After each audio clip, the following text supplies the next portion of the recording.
Family and friends play an important role in shaping one's habits. An interesting story from the Polgar family shows how strong the influence of the social environment is in shaping one's habits. Laszlo Polgar, a man from Hungary, believes that with planned practice and the development of good habits, one can become a genius in any field. He wanted to prove his theory by nurturing his children to become geniuses in the field of chess. He and his wife, Clara, raised their 3 daughters, Susan, Sophia, and Judith, to become chess experts. The children were homeschooled and continued to play chess with each other and compete in the best chess tournaments they could find. As a result, Susan, Sophia, and Judith became world-renowned chess grandmasters. Even though the Polgar family's upbringing is somewhat unusual, the children admit that their lifestyle is very pleasant. They love chess and feel that it is something normal. This shows how strong the pull of habit is in our social environment. As humans, we want to be recognized and approved by others, and this encourages us to behave according to the norms that apply in our environment. We tend to imitate the behavior of others around us and are influenced by the customs that are considered normal in our society. As social beings, we want to be part of a group and gain recognition from others. This need has been ingrained in us since prehistoric times, where our ancestors lived in groups to protect and survive each other. People who can work together and forge good relationships with others have an easier time finding safety, breeding opportunities, and access to resources.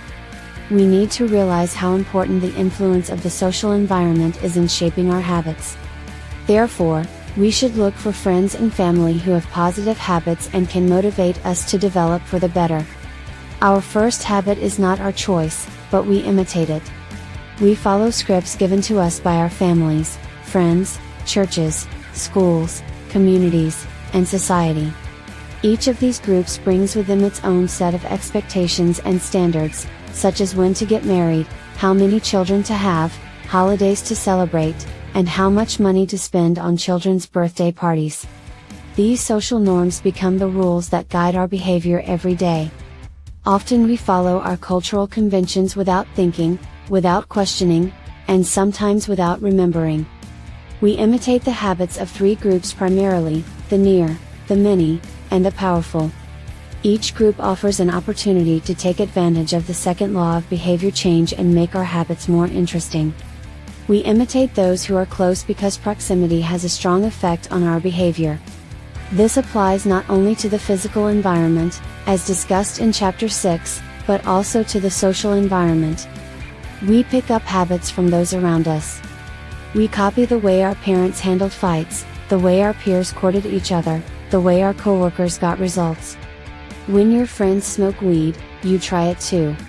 When our wives have the habit of double-checking the door before bed, we pick up on that too. We often imitate the behavior of those around us without realizing it. In conversation, we automatically assume the other person's posture. While in college, I started talking like my roommate. When traveling to another country, I subconsciously imitate the local accent despite reminding myself to stop.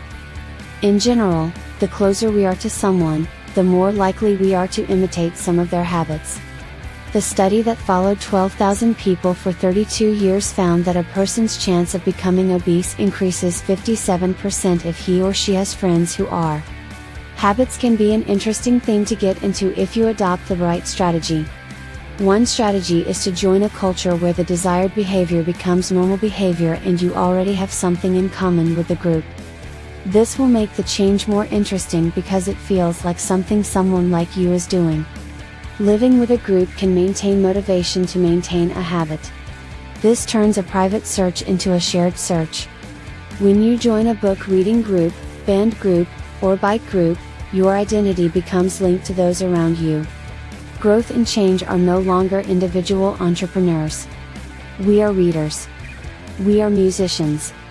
We are cyclists. Shared identity begins to strengthen personal identity. Therefore, remaining part of the group after achieving the goal is very important to maintain the habit. Friendship and community form new identities and help habits last long term. Group imitation can also affect a person's behavior. An experiment conducted by Solomon Asch in the 1950s showed that when people were unsure how to act, they looked to groups to guide their behavior. In that experiment, participants were asked to choose the same line as the line given on the first card on the second card.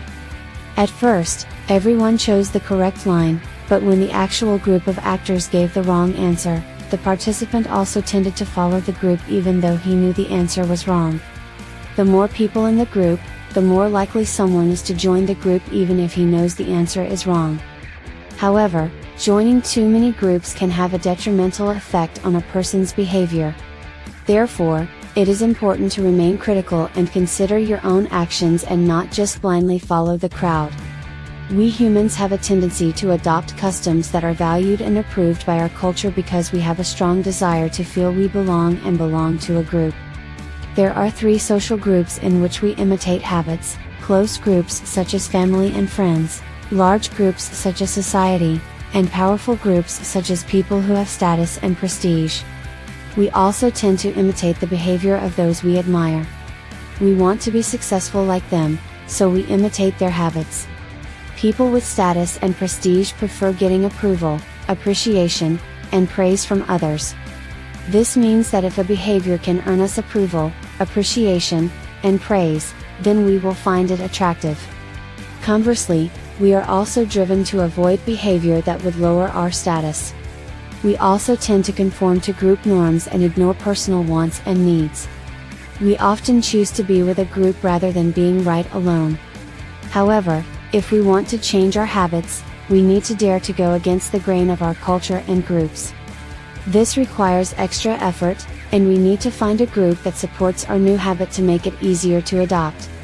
Therefore, one of the most effective things we can do to build better habits is to join a culture where the desired behavior is normal behavior and we already have something in common with that group.